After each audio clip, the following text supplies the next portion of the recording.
ሰላም ጤና ይስጥልን። ከቻናል ዋን የሰዓቱን ዜናዎቻችንን ወደ እናንተ ማደርሰው ወይንሸት ዘውዴ ነኝ። አብራችሁ እንድትሆኑ በአክብሮት ጋብዛለሁ።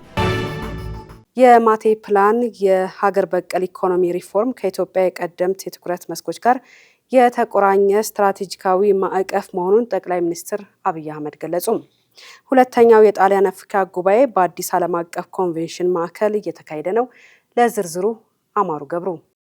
ጠቅላይ ሚኒስትር አብይ አህመድ ጉባኤው በአፍሪካና አውሮፓ ወሳኝ የትብብር ምዕራፍ ወቅት የሚካሄድ መሆኑን ገልጿል። ቃል ወደ ተግባርና ሀሳቦችን ወደ ግልጽ ውጤቶች በመቀየር ዜጎቻችን ተጠቃሚ ማድረግ ይገባል ያሉት ጠቅላይ ሚኒስትሩ ጣሊያን በአፍሪካና በአውሮፓ መካከል ድልድይ ለመሆን እየሰራች እንደምትገኝም አመልክቷል። በማቴ እቅድ አማካኝነት የኢነርጂ ደህንነት፣ ዘላቂ ልማት፣ የፍልሰት አስተዳደርና የሰው ሀብት ልማት በማቀናጀት አጋርነትና የጋራ ተጠቃሚነትን መሰረት ባደረገ መልኩ እየተተገበረ እንደሚገኝም ጠቁመዋል።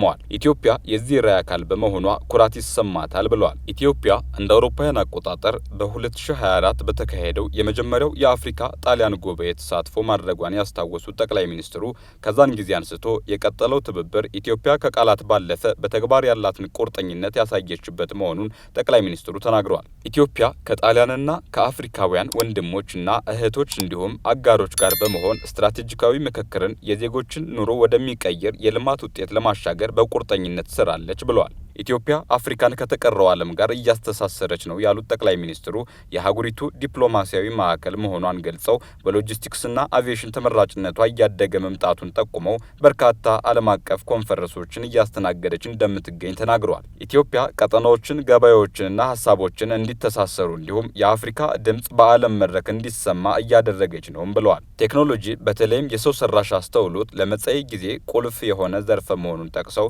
ዲጂታል ትራንስፎርሜሽንና አዳዲስ ቴክኖሎጂዎች የኢነርጂ መሰረተ ልማትን ማዘመን፣ ስርዓተ ምግብን ማሻሻል፣ የጤና ስርዓትን መቀየርና ንግድን በማሳለጥ ህዝብን ማዕከል ያደረጉ ስራዎችን ማከናወን እንደሚያስፈልግም ተናግሯል። አፍሪካን ትጉህና የመፍጠር አቅም ያለው ህዝብ ከአውሮፓ ልምድ ቴክኖሎጂና ካፒታል ጋር በማስተሳሰር ብልጽግና ለሁለቱ አህጉራት አልፎም ለተቀረው ዓለም ማምጣት ይቻላል ነው ያሉት። የጣሊያንና አፍሪካ አጋርነት ትብብር ሚዛናዊና መጻኢ ጊዜን ያማከለ መሆኑን የሚያመለክት እንደሆነም አስረድቷል። ኢትዮጵያ ከጣሊያንና አፍሪካ ጋር ያላትን ስትራቴጂካዊ አጋርነት ለማጠናከር ቁርጠኛ መሆኑን ገልጸው ፍትሐዊ እና የጋራ ብልጽግናን መሰረት ባደረገ መልኩ የአፍሪካና አውሮፓ ትብብርን እንቅረጽ ሲሉም ጥሪ አቅርበዋል። የአፍሪካን እድገት ለማፋጠን በጋራ ጥረት የተቀናጀ ርብርብ ማድረግ ይገባል ሲሉ የኢፌዴሪ ፕሬዝዳንት ታዬ አጽቀሥላሴ ተናገሩ። 35ኛው የአፍሪካ አቻ ግምገማ መድረክ መደበኛ ጉባኤ በተካሄደበት ወቅት ፕሬዝዳንቱ ባደረጉት ንግግር የአፍሪካን የልማት እንዲሁም የመልካም አስተዳደር ፍላጎቶች ከግብ ለማድረስ በአፍሪካውያን የሚመራ የአስተዳደር ስርዓት አስፈላጊ መሆኑን ገልጸዋል። የአፍሪካን የእድገት ጉዞ ለማፋጠን ግቦችንም ለማሳካት የተቀናጀ የጋራ ጥረት ቁልፍ ጉዳይ መሆኑን ፕሬዝዳንቱ አስገንዝበዋል። አፍሪካ የተመጣጠነ ምግብ እጥረትን መከላከል ላይ በሚደረግ ስትራቴጂካዊ ኢንቨስትመንት ለህፃናት ህልውና ያላትን ቁርጠኝነት እንደገና ማደስ በሚል መሪ ሀሳብ ከ39ኛው የአፍሪካ ህብረት የመሪዎች ጉባኤ ጎን ለጎን ውይይት ተካሂዷል። ለዝርዝሩ ጸጋኔ ተሰማ። በአፍሪካ ህብረት የጤና ሰብአዊ ጉዳዮችና የማህበራዊ ልማት ኮሚሽነር አምባሳደር አማቶ አሞን እንደተናገሩት የአፍሪካ አጀንዳ 2063ና የወደፊት እጣ ፈንታ የሚለካው በህፃናት ጤና፣ አመጋገብና ክብር ላይ መሆኑን በአጽንኦት ገልጸዋል። የአፍሪካ ሀገራት የተመጣጠነ ምግብ እጥረት መካከል ላይ ስትራቴጂካዊ መዋለ ንዋይ በማፍሰስ ለህፃናት ሁለንተናዊ ደህንነት በትኩረት ሊሰሩ እንደሚገባም ጥሪ አቅርበዋል። የአንድ ሀገር ሁለንተናዊ እድገት በጤናማ እናትና በህፃናት ጤናማ አስተዳደግ ስርዓት ላይ የሚወሰን መሆኑን አስረድተዋል። በዚህም የአፍሪካ ሀገራት የእናቶችና ህጻናትን ሁለንተናዊ ደህንነት ለማረጋገጥ በፖሊሲ በበጀትና በተጠያቂነት የሚመራ ቁርጠኛ እርምጃ ሊወስዱ እንደሚገባ አስገንዝበዋል። ስለዚህ የአፍሪካን የኢኮኖሚ እድገትና ብልጽግና ለማረጋገጥ በእናቶችና ህጻናት ላይ የሚደረግ ኢንቨስትመንትን ማሳደግ ያስፈልጋል ነው ያሉት። የቀድሞው የኢፌዴሪ ምክትል ጠቅላይ ሚኒስትርና የአዳም ፋውንዴሽን የቦርድ ሊቀመንበር ደመቀ መኮንን በበኩላቸው በተመጣጠነ የምግብ እጥረት ሳቢያ በርካታ የአፍሪካ ህጻናት ተጎጂ እየሆኑ እንደሚገኙ ገልጸዋል። በአፍሪካ ከ59 ሚሊዮን በላይ ህጻናት ለመቀንጨር አደጋ ተጋላጭ መሆናቸውን ገልጸው ለዚህም የአፍሪካ ሀገራትና የልማት አጋሮች በቁርጠኝነት ሊሰሩ ይገባል ብለዋል። ኢትዮጵያ ተግባራዊና ውጤት ተኮር ትብብርን ትፈልጋለች ሲሉ የጤና ሚኒስትር ዶክተር መቅደስ ዳባ ተናገሩ። ሚኒስትሯ ከ39ኛው የአፍሪካ ህብረት የመሪዎች ጉባኤ ጎን ለጎን ከቱኒዚያ የጤና ሚኒስትር ዶክተር ሙስጠፋ ፈርጃኒ ጋር በሁለቱ ሀገራት መካከል ያለውን የጤና ትብብር ለማጠናከር የሚያግዝ ውይይት አካሂደዋል። በውይይቱ ወቅት የጤና ስርዓት ዲጂታላይዜሽን፣ የመድኃኒትና የሕክምና አቅርቦት አቅም ማስፋፋትና የሕክምና ባለሙያዎች አቅም ግንባታ መስኮችን እንደ ትኩረት አቅጣጫዎች በማስቀመጥ በበለጠ ቅርበትና ትብብር ለመስራት ተስማምተዋል ብለዋል። ኢትዮጵያ በተለይም በልዩ ስልጠና፣ በጋራ የህብረተሰብ ተነሳሽነቶች ተግባራዊና ውጤት ተኮር ትብብርን ትፈልጋለች ያሉት ሚኒስትሯ በዲጂታል ጤናና በመድኃኒት እንዲሁም በሕክምና አቅርቦቶች በትብብር መስራት እንደምትፈልግ ገልጸዋል። ዶክተር ሙስጠፋ ፈርጃኒ በበኩላቸው ትብብሩን ተቋማዊ ለማድረግ የቀረበውን ሀሳብ በደስታ ተቀብለው ቱኒዚያ በተለይም በጤና ስርዓት ዘመናዊነትና ዲጂታል ዘርፍ ልምድ ለመለዋወጥ ያላትን ዝግጁነት አረጋግጧል። ቱኒዚያ ከኢትዮጵያ ጋር ያለውን ትብብር ለማጠናከርና ለህዝቧ ተጨባጭ ውጤቶችን የሚያመጣ ተግባራዊ ትብብርን ለማሳደግ ቁርጠኛ ነች ብለዋል። እንደ አውሮፓውያን አቆጣጠር በ1986 በቻይና ጓንዶንግ ፕሮቪንስ ፎሻን ከተማ የተመሰረተው ጁጃንግ ፉጂ አሳንሰር ወይም ኤሌቬተር በቅርቡ በኢትዮጵያ ለሚቋቋመው የኤሌቬተር ማምረቻ ፋብሪካ መሰረት ይሆናል የተባለለትን የማሳያ ክፍል ወይም ሾሩም በዛሬው ዕለት በይፋ አስመርቋል። ሪፖርተራችን መሀሌት ደመላሽ ዝርዝሩን እንደሚከተለው ታቀርበዋለች።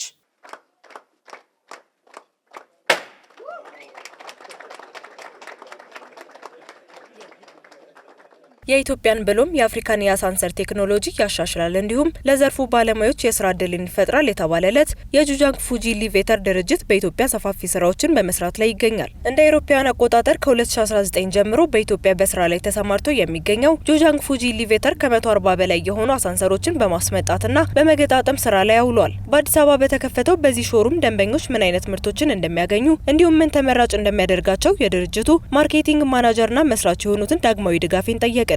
ቴክኖሎጂ ሃይ ኳሊቲ የሚባለው ነው። ቴክኖሎጂ ያለን በኢትዮጵያ ውስጥ የመጀመሪያውን ባይሆን የ2025 ኤሌቬተር አለን 2025 የሆነ ማለት ነው። እንዳያችሁት እዚህ እንደጎበኛችሁትም ፕሮቫ ሊፍቶች አሉን፣ ሳምፕሎችም ሊፍቶች አሉን። ከዛ በተረፈ በሶስት አይነት ሞዶች ነው ያመጣናቸው። አንደኛው ፕሪሚየም የሚባል አለ፣ ሃይ ኳሊቲ እና ሚዲየም ኳሊቲ እንዲሁም ሎው ኳሊቲ። ሎው ኳሊቲ የምንላቸው ያው እዚህ ሀገር ከሚመረቱት ወይም ደግሞ እዚህ ሀገር ከሚያመጡት የተሻለ ሊፍቶች ናቸው። በፊውቸርም ትልቅ ፊውቸር ይዞ ነው የመጣው። ሁለት የምናቀርባቸው ኮንዲሽኖች አሉ። አንደኛው ኤአርዲ የሚባል አለ። ሊፍቱ መብራት ቢጠፋበት የቱኛው ጋር ቅርብ ሆኖ እንዲወርድ የሚያደርገው አለ። ሁለተኛው ደግሞ ስታብላይዘር አለ። መብራት ቢጠፋ ምን ቢል ሊፍቶች ውስጥ በጣም ብዙ የሚቃጠሉ ፓርቶች አሉ። ኮንትሮል ፓናል ውስጥ የሚባል አለ። ኮንትሮል ፓናል ሄዱ ማለት ነው። እዛ ላይ ብዙ የሚቃጠሉ ነገሮች ስላሉ እሱ እንዳይቃጠልና ቦርዶቹ እንዳይቃጠል ሊፍቱም እንዳይባላሽ ክላይንቶቻችን ለትልቅ ወጪ እንዳይደረግ የሚያደርግበት መንገድ ስታብላይዘር እንሰጣለን። እሱንም በጊፍት መልክ ነው የምንሰጠው ወይም ነፃ ነው የምንሰጣቸው። የዳን ሊፍት ቴክኖሎጂ መስራች የሆኑት ዳንኤል አሁን ካለው የህንፃ ግንባታና የአቅርቦት ፍላጎት መጨመር አኳያ እንዲህ ያሉ ድርጅቶች መበራከታቸው ትልቅ አስተዋጽኦ እንዳላቸው ገልጸውልናል። እኛ በጣም ጥሩ ነው፣ ደስ ይለኛል። ምክንያቱም የሊፍት ቴክኖሎጂ በኢትዮጵያ ገና ብዙ ያስፈልጋል እና ብዙ ሰራተኞችም ቴክኒሻኖችም ያስፈልጋል፣ ብዙ ድርጅቶችም ያስፈልጋሉ።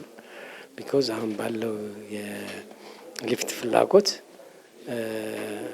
ለማሟላት ብዙ ፋብሪካዎችና ድርጅቶች ካልተቋቋሙ ያንን ለማሟላት አይቻልም። ምክንያቱም ብዙ ፎቆች በአሁኑ ጊዜ እየተሰሩ ናቸው ያሉት።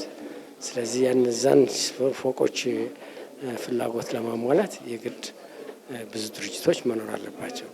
ስለዚህ ይህም ድርጅት በማቋቋሙ በጣም ደስተኛ። የጁጃንግ ፉጂ ኤሌቬተር ጀነራል ማናጀር አብነት ጀማል ደንበኞች በምን ያህል የጊዜ ገደብ ትዕዛዛቸው እንደሚደርሳቸው እንዲሁም ከዲዛይን አንጻር ፍላጎታቸውን ለማሟላት ስለሚከናወኑ እንቅስቃሴዎች ሀሳባቸውን አካፍለውናል። ሊፍት በተፈጥሮ ለእያንዳንዱ ፎቅ የተለያየ ሊፍት ነው የሚመረተው። ሳይዙም ስለሚለያይ የእያንዳንዱ ቢልዲንግም ፍላጎትም ስትራክቸርም ስለሚለያይ ወይም የግንባታ አይነት ስለሚለያይ በሱ መጠን ለእያንዳንዱ ሊፍት ከስተም ነው የሚሰራው። የሰዎቹንም ፍላጎት የፎቁንም ፍላጎት ነው የምናሟላው ማለት ነው። ዩዥዋሊ ምክንያቱም አሁን የተወሰነው ፐርሰንት ከውጭ ተመርቶ ስለሚመጣ ዩዥዋሊ እስከ 3 ወር 4 ወር ይፈልጋል። ግን እንደ ሁኔታዎቹ እንደ ፕሮጀክቶቹ ይለያያል። ሊፈጥንም ይችላል። አንዳንድ ትላልቅ ፕሮጀክቶች ደግሞ ሌት ሊሆኑ የሚችሉበት ሁኔታ አለ። ግን እንደ ፕሮጀክቱ ይለያያል። ግን ዝቅተኛው 3 ወር ነው ብለን እናስባለን። የሾሩም በአዲስ አበባ መከፈቱ ኩባንያው በቅርቡ በኢትዮጵያ ውስጥ ለማቋቋም ላቀደው የአሳንሰር ፋብሪካ የመጀመሪያ ምዕራፍ እንደሆነ በዝግጅቱ ላይ ተመላክቷል።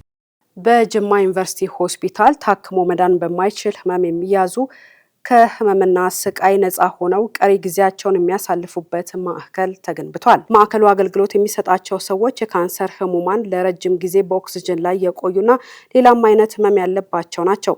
በሙያቸው የህፃናት ስፔሻሊስት እና የጅማ ዩኒቨርሲቲ ሕክምና ማዕከል ዋና ክሊኒካል ዳይሬክተር የሆኑት ዶክተር ሁንዴ አህመድ ይህ አይነቱ የህክምና አገልግሎት ገና እንደ ሀገር አልተለመደም ብለዋል። ከዚህ ቀደም ይህን አገልግሎት የጤና ባለሙያዎች ቤት ለቤት ለህሙማን ይሰጧቸው እንደነበርና አንዳንዶች ህመሞች በየቀኑ የጤና ባለሙያን ክትትል የሚፈልጉ በመሆናቸው ማዕከሉ አስፈላጊ ሆኖ መገኘቱን ያስረዳሉ።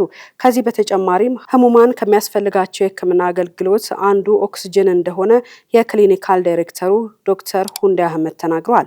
ከዚህ ቀደም ኦክስጅን ከአዲስ አበባ በማስመጣት አገልግሎት ይሰጡ እንደነበር የሚያስረዱት ዳይሬክተሩ አሁን ላይ ሆስፒታሉ በራሱ ኦክስጅኖችን መሙላት እንደጀመረና ከአንድ ወር በኋላ ሙሉ ለሙሉ አገልግሎት መስጠት እንደሚችልም አሳስበዋል። የኢፌዴሪ ገቢዎች ሚኒስቴር በመካከለኛና ከፍተኛ ግብር ከፋዮች ዘንድ እየታየ መጥቷል የተባለውን የዜሮ የኪሳራና የክሬዲት ሪፖርት አቅራቢዎች ቁጥር መጨመር ለመግታት የሚያስችል አዲስ ስልታዊ እቅድ እያዘጋጀ ነው ተባለም። ይህ እቅድ የግብር ተገዥነት ማሻሻያ እቅድ እንደሚሰኝም ተገልጿል። ዝርዝሩ የጸጋነሽ ተሰማ ነው።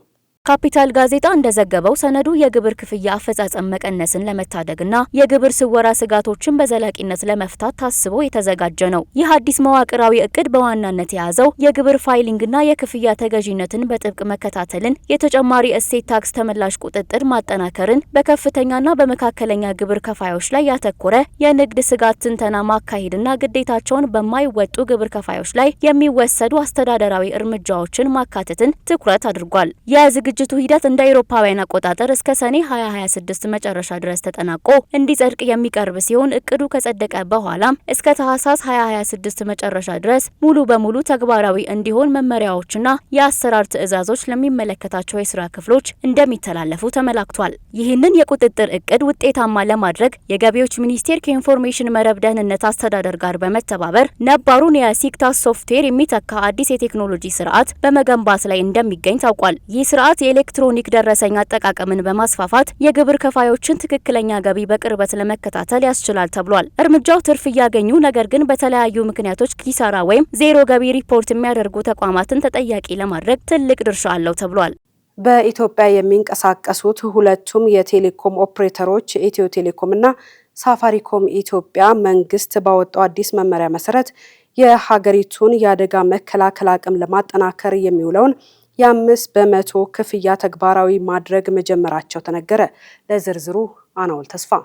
መንግስት በአዋጅ ቁጥር 1386 ህዝባር 2017 እና በሚኒስትሮች ምክር ቤት በደንብ ቁጥር 576 2018 መሰረት የሀገሪቱን የአደጋ መከላከልና የመቋቋም አቅም በራስ አቅም ለመገንባት ከ17 የገቢ ምንጮች ቋሚ ሀብት ለመሰብሰብ መወሰኑ ይታወሳል። ከነዚህ የገቢ ምንጮች መካከል በቴሌኮም የድምጽና የዳታ አየር ሰዓት ሽያጭ ላይ የሚጣለው የ5% ክፍያ አንዱ ሲሆን ይህም ከየካቲት ወር 2018 ዓ.ም ጀምሮ በሁለቱም ኦፕሬተሮች አማካኝነት ተግባራዊ መደረግ ጀምሯል። ይህም የአደጋ ስጋት ምላሽ ፈንድ አሰባሰብ በቴሌኮም ዘርፍ ላይ ብቻ የተገደበ ሳይሆን ባንኮች፣ ኢንሹራንሶች፣ የነዳጅ ሽያጭና የአየር መንገዶች ሌሎች የትራንስፖርት ዘርፎችንም እንዲሁም የንግድ ፍቃድ አገልግሎትን ጨምሮ በጥቅሉ ከ17 የገቢ ምንጮች የሚካተት ሀገራዊ መርሃ ግብር ነው። የፈንዱ ዋና ዓላማ በተፈጥሮና ድንገተኛ አደጋዎች ወቅት በውጭ እርዳታ ላይ ያለንን ጥገኝነት ለመቀነስ አገር በቀል የአደጋ መከላከል አቅም በራስ አቅም ለመገንባት መሆኑን መንግስት ቀደም ብሎ ማስታወቁ ይታወሳል። በዚህም መሰረት ሁለቱም የቴሌኮም ኩባንያዎች ከደንበኞቻቸው የአየር ሰዓትና የዳታ ግዢ ላይ የ5% ክፍያ በመሰብሰብ ለሀገራዊ የአደጋ ስጋት ምላሽ ፈንድ ጽሕፈት ቤት ገቢ ማድረግ ጀምረዋል። ታዋቂው የህንድ ኩባንያ ተንሳኮ ከኢትዮጵያው ኳም ኤስኤችቲዲ ጋር በተለያዩ የኢንቨስትመንት ዘርፎች በጋራ ለመስራት የሚያስችለውን ታሪካዊ የትብብር ስምምነት መፈራረሙ ተገለጸም። በህንድ በኬንያና በተለያዩ የአፍሪካ ሀገራት በሰፊ የንግድ ተሳትፎ የሚታወቀው ተንሳኮ በአዲስ አበባ አዲስ ቢሮ በመክፈት ወደ ኢትዮጵያ ገበያ በይፋ መግባቱን አስታውቋል። በዚህ ስምምነት ዋና ትኩረት የሀገሪቱን የትራንስፖርት ዘርፍ ዘመናዊ ማድረግ ሲሆን የጋዝ መኪኖችን ወደ ሀገር ውስጥ ለማስገባትና ነባር የናፍጣ መኪኖችን ወደ ጋዝ ቴክኖሎጂ የመቀየር ስራዎች በግንባር ቀደምትነት ይጠቀሳሉ። ከዚህም በተጨማሪ ሁለቱ ኩባንያዎች በድንች እርሻ፣ በስጋና ወተት ውጤቶች ማቀነባበሪያ እንዲሁም በተለያዩ የኢንቨስትመንት መስኮች በጋራ ለመስራት ተስማምተዋል። እየተከታተላችሁ ያላችሁት ከቻናል 1 ወደ እናንተ የሚደርሰውን ዜናችንን ነው። አሁን ደግሞ ከውጭ ምንጭ ወዳገኘናቸው መረጃዎቻችን እናልፋለን። አፍሪካ የመጪው ዘመን የዓለም የምግብ ጣዕም መለኪያ ትሆናለች ሲል ዓለም አቀፍ ሼፍ ማርከስ ሳሙኤልሰን ተናገረም። ታዋቂው ኢትዮጵያዊ ሼፍ ማርከስ ሳሙኤልሰን አፍሪካ የራሷ ድንቅና ከመንፈሷ ጋር የተሳሰረ የምግብ ባህል ባለቤት መሆኗን ለሲኤንኤን በሰጠው መግለጫ ተናግሯል። ለዝርዝሩ አማሩ ገብሩ። የአፍሪካ ምግቦች ጣዕም ብቻ ሳይሆኑ የታሪክና የማንነት መገለጫዎች በመሆናቸው የምግባችን መመዘኛና ልኬት ከሌላ የዓለም ክፍል ሊመጣ አይገባም ያለው የምግብ ዝግጅት ባለሙያው አህጉሪቱ ያሏትን የላቀ የምግብ አዘገጃጀት ጥበቦች በራሳቸው መንገድ ለዓለም ለማስተዋወቅና እውቅና እንዲያገኙ ለማድረግ መነሳሳቱን ገልጿል። ማርከስ አፍሪካን እንደ አንድ ነጠላ ሀገር በመቁጠር ምግቧን በደፈናው መፈረጅ ስህተት መሆኑን አስረድቷል። እንደ ሴኔጋል፣ ኢትዮጵያ፣ ሞሮኮና ደቡብ አፍሪካ ያሉ ሀገራት እርስ በርሳቸው የሚለያዩና የየራሳቸው የሆነ ድንቅ የምግብ አዘገጃጀት ዘዴዎች እንዳሏቸውም ገልጿል። ይህን ልዩነት ካለመረዳት የተነሳ የአፍሪካም የምግብ ዝግጅት ጥበብ የሚገባውን ክብር ሳያገኝ መቆየቱን የሚጠቅሰው ባለሙያው እያንዳንዱ ምግብ የአካባቢውን መልክዓ ምድር፣ የአየር ጠባይና ማህበረሰባዊ ትስስር የሚያንጸባርቅ ነው በማለት ልክ እንደ አፍሮቢትስና አምፒያኖ የሙዚቃ ዘውጎች ሁሉ የአፍሪካ የምግብ ባህልም የዓለምን ቀልብ የሚስብበት ጊዜ ላይ መድረሱን ጠቁሟል። የአፍሪካ ፋሽን፣ ሙዚቃና ስነ ጥበብ በዓለም ላይ እያሳደሩት ያለው ተጽዕኖ አሁን ደግሞ ወደ ስነ ምግብ ዘርፉ እየተሸጋገረ መሆኑን ገልጾ በዚህም አፍሪካ የመጪው ዘመን የዓለም የምግብ ጣዕም መለኪያና ዋነኛ ተዋናይ እንደምትሆን አመላክቷል። የጀርመኑ ቻንስለር በሕግና በመሪ የምትመራ ዓለም የለችም አሉ። በጀርመን ሙኒሽ የዓለም መሪዎች በተሰበሰቡበት ትልቅ የመከላከያና ደህንነት ጉባኤ መክፈቻ ላይ ፍሬድሪክ እንዳሉት በሀያላኑ የፖለቲካ ዘመን ነጻነታችን ዋስትና የለውም። በመሆኑም አውሮፓ የዚህን ዋጋውን ለመክፈል መዘጋጀት አለባት ብለዋል። በተጨማሪም በአውሮፓና በአሜሪካው ፕሬዝዳንት ትራምፕ መካከል ሰፊ ልዩነት መፈጠሩንም አምነዋል። በአውሮፓ መከላከያና ደህንነት እንዲሁም በአትላንቲክ ቲክ ማዶ በሚኖረው መጻኢ ግንኙነት በሚመክረውና 50 የዓለም መሪዎች ይሳተፉበታል ተብሎ በሚጠበቀው ጉባኤ የአሜሪካው ፕሬዝዳንት ያልተገኙ ሲሆን የውጭ ጉዳይ ሚኒስትሩ ማርኮ ሩቢዮ የጀርመኑን ቻንስለር ንግግር በጽሞና ሲያዳምጡ ተስተውለዋል። መንፈሳዊ የኃይል ፍሰትን ያበላሻል በማለት የትራፊክ መስታወት አቅጣጫን የቀየረችው ሴት ለበርካታ የመኪና አደጋዎች ምክንያት ሆናለች። ፖሊስ መስታወቱን በማዞሯ ምክንያት ለሚደርሱ የትራፊክ አደጋዎች በሕግ እንደምትጠየቅ ማስጠንቀቂያ ሰጥቷታል። ለዝርዝሩ አናውል ተስፋ። በሻንሃይ ቻይና የምትኖር ሴት በመኖሪያ አካባቢዋ የነበረ የትራፊክ መስታወት ደጋግማ አቅጣጫ በመቀየር በርካታ የመኪና አደጋዎችን እንዲከሰቱ አድርጋለች በሚል ተጠርጥራለች። ሴትየዋ ይህንን ያደረገችው መስታወቱ የቤቷን ፌንግሹይ ወይንም የመንፈሳዊ ኃይል ፍሰትን አበላሽቶብኛል በሚል እምነት ነው። ስሟ ያልተጠቀሰው ይህች ሴት በቅርብ ጊዜያት ያጋጠማትን የጤና መታወክና የእድል መራቅ ምክንያት የፌንግሹይ መዛባት ነው ብላ ታምናለች። ባሏ እንደገለጸው ከሆነ የችግሩን መፍትሄ ለማግኘት የፌንግሹይ ባለሙያ አማክረው ነበር። በመሆኑም ባለሙያው ከ10 ዓመታት በፊት በቤቷ ፊት ለፊት የተገጠመውን የትራፊክ መስታወት ለችግሩ መንስኤ እንደሆነ ነገራት። ታዲያ ሴትየዋና ባለቤቷ መስታወቱን በቻይና አፈ ታሪክ ውስጥ ሰይጣንን ለይቶ እንደሚያሳውቅና አጋንንት ገላጭ መስታወት አድርገው ይወስዱታል። እኛ አጋንንት አይደለንም፣ በመሆኑም አጋንንት ገላጭ መስታወት ወደ ቤታችን እንዲያይ አንፈልግም ሲሉ ባለቤቷ ቅሬታውን ለፖሊስ ገልጿል። ሴትየዋ ማንም ሰው መስታወቱን አይጠቀምበትም ብላ ብትከራከርም ጎረቤቶቿ ግን መስታወቱ ለደህንነታቸው አስፈላጊ መሆኑን ገልጸዋል። የንብረት አስተዳደር ኩባንያው ችግሩን ለመፍታት በመንገዱ ሌላኛ ወገን ሌላ ተጨማሪ መስታወት በመግጠም ሴትየዋን ለማስደሰት ሞክሮ ነበር። ነገር ግን መጀመሪያ ላይ ሴትየዋ በሐሳቡ ብትስማማም ድጋሚ እድሌ እየራቀ ነው ብላ በማሰብ መስታወቶቹን ማዞሯን ቀጥላለች። ይህ ደግሞ በድጋሚ በአካባቢው የመኪና አደጋዎች እንዲበራከቱ ምክንያት ሆነ። የአካባቢው ኮሚቴ ሴትየዋን ለማስረዳት ቢሞክርም ሊሳካለት አልቻለም። በመጨረሻም ጉዳዩን ለፖሊስ ሪፖርት የተደረገ ሲሆን ፖሊስም መስታወቱን በማዞር ምክንያት ለሚደርስ ማናቸውም የትራፊክ አደጋዎች በሕግ እንደምትጠየቅ ጥብቅ ማስጠንቀቂያ ሰጥቷታል። ፌንጉሺን ንፋስና ውሃ ማለት ሲሆን የቁሶችን አቀማመጥና አቅጣጫ በማስተካከል የኃይልን ፍሰት ለመቆጣጠር ለመቆጣጠር የሚረዳ የቻይና ባህላዊ እምነት ነው። የዚህ እምነት ተከታዮች የቤት ወይም የቁስ አቀማመጥን በአንድ ሰው ስኬት፣ ጤናና ደስታ ላይ ቀጥተኛ ተጽዕኖ አለው ብለው ያምናሉ ሲል የዘገበው ኦዲቲ ሴንትራል ነው። ከቻናል 1 ለሰዓቱ ያዝናቸው ዜናዎቻችን እነዚህን ይመስሉ ነበር። ስለተከታተላችሁ እናመሰግናለን። ዜናውን እየመራው አብሬያችሁ ቆይታ ያደረኩት ወይንሸት ዘውዴ ነኝ። መልካም ጊዜ ይሁንላችሁ።